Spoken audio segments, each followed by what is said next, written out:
Hi, welcome to CastAndLoose Living Room. I'm Lynne Marie Rosenberg. I'm here today with Monique Gramby. We dressed beautifully coordinated. Yes. Monique is a writer and actor who you might know for August the 1st.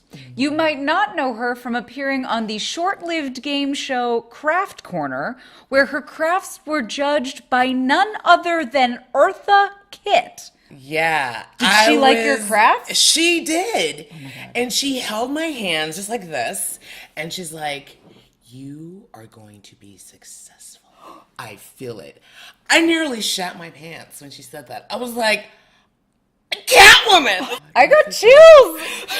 Right. May the spirit of Eartha Kitt be with us always. Always. When I asked Mo what she'd like to talk about today, she mentioned the stereotypical roles she faces, such as smart-mouthed coworker, poor mom, or best friend. So I decided to search my Tumblr to see what I came up with for best friend.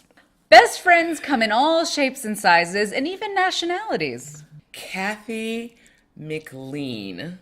Female, 30 to 40s, Jessica's best friend since college. She's an Irish leprechaun tempting men with her very own pot of gold. What the hell? Don't refer to my pot of gold ever. Her vagina. I mean, it's her vagina, right? Spoiler alert? Yeah. Or it could be the other one. I mean, okay. If you're into that. Often a best friend's role in the story will be even more important than, say, her name. Best friend, 20s to 30s, best friend of the lead actress, gorgeous to the point of being intimidating. Which is so funny because I'm intimidating to the point of being gorgeous. Who sees that and is like, submit? Yeah, oh, no, that's me. That's me 100%. Best friends tend to be funny. Okay, Liz, Kay's best friend and fellow PTA mother, brush but funny. What does that mean? Don't know. Brush? Harsh, maybe? Okay, brush but funny. She tells it like it is and uses humor to get her point across.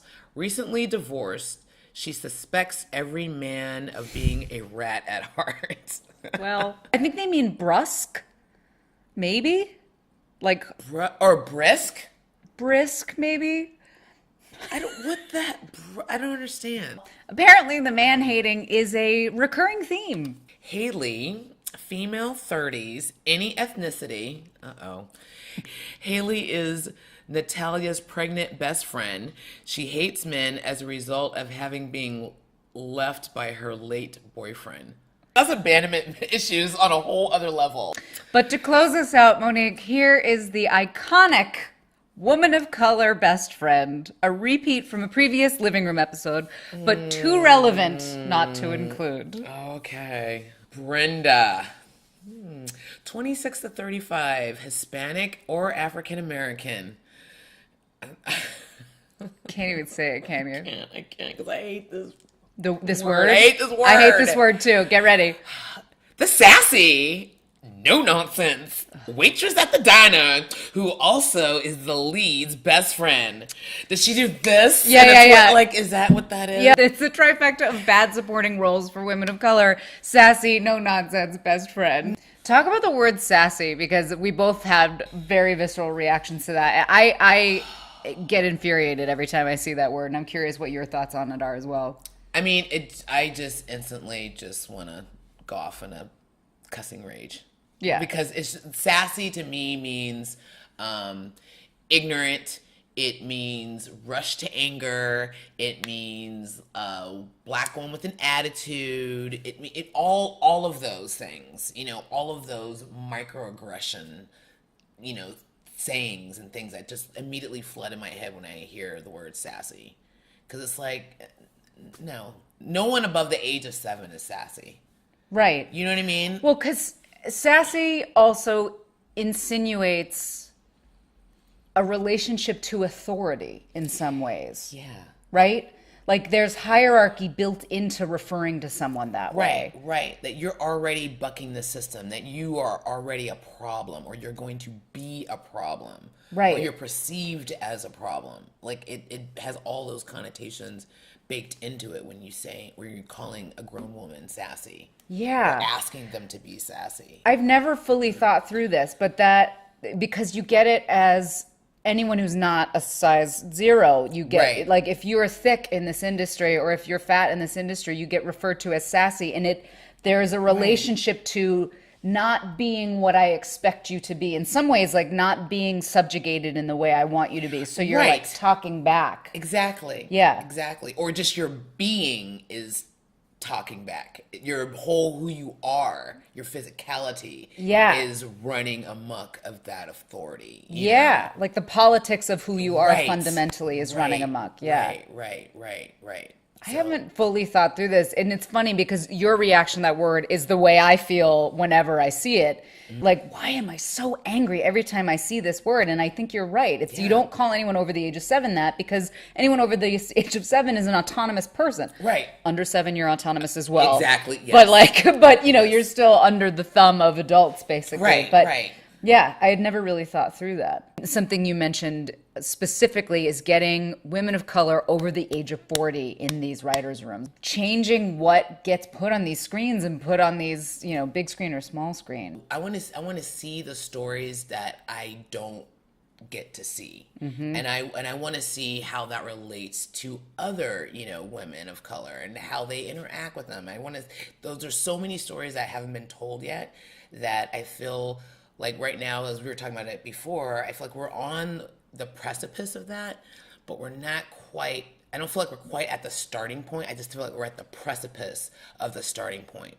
There's something that's so invigorating as writers is that we're not just creating our own art, but we're creating employment opportunity potentially. Right. And I've been thinking a Right. lot about that lately, that there's a double privilege in that because you get to create chances for other human beings. Right. But there's also double responsibility in that. And I certainly think about this as a white writer, is like, what employment opportunities am I putting into the world by creating whatever it is I'm creating? Right, Obviously, right, like right. my pilot hasn't got sold, but like if you look down That's the something road that you and- want to think of in the back of your head. What do you want your I think every writer should be thinking that. What do you want your room to look like? Yes. Like, what are the voices in the room that you want to have?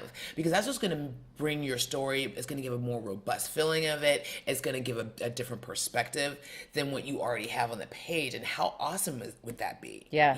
So you should be thinking about that. We have to stick together. Like, I think it's even more important now that all artists stick together. It doesn't matter, what range you are, in your creativity. We all need to stick together and move forward and support each other. That's really key, is supporting each other and giving each other opportunities. Something we were talking about before the camera rolled while we were eating some snacks was this concept of a ladder. That there's, if you're a guy who goes through the sort of education channels of becoming a produced film and TV writer, there's sort of this very clear ladder that you climb in terms of internships, in terms of, whatever it is. And that we haven't systemically found the ladder for women of all kinds, for people of color, for the Right. trans and gender nonconforming community, for disabled community. Like, there's no ladder there. And I think the key is reaching back and pulling each other up, Absolutely. and maybe throwing each other forward and going like, you go, and like, Yeah. I'll go follow, whatever it is. But we have to build our own fucking ladder. We can lift each other up.